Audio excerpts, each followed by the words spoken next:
জামায়াতে ইসলামীর আমির ড শফিকুর রহমান বিএনপির ভারপ্রাপ্ত চেয়ারম্যান তারেক রহমানকে আন্তরিক শুভেচ্ছা ও স্বাগত জানিয়েছেন। শফিকুর রহমান তার ভেরিফাইড ফেসবুকে দেওয়া এক পোস্টে লিখেছেন, জনাব তারেক রহমান, সপরিবারে সাদর সম্ভাষণ ও সুস্বাগতম। নতুন এবং ফিরে আসা গ্রাহকদের জন্য নগদে চলছে ক্যাশব্যাক সহ প্রতিদিন হাজারো উপহার জেতার সুযোগ। হবে আশা আর ফেরা, সারপ্রাইজ সেরা।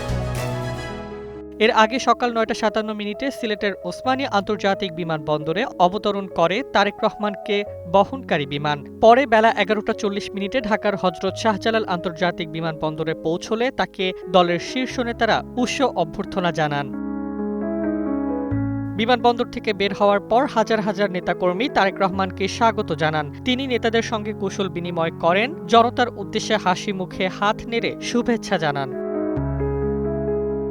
বিশাল গণসংবর্ধনা মঞ্চের উদ্দেশ্যে তিনি লাল সবুজ বাসে রওনা দিয়েছেন। বিমানবন্দর থেকে গণসংবর্ধনা স্থল পর্যন্ত দুই পাশে হাজার হাজার নেতাকর্মী তারেককে অভিবাদন জানান। বাসের সামনে ও পাশে দাঁড়িয়ে তিনি কৃতজ্ঞতা প্রকাশ করেন এবং হাত নেড়ে শুভেচ্ছা জানান।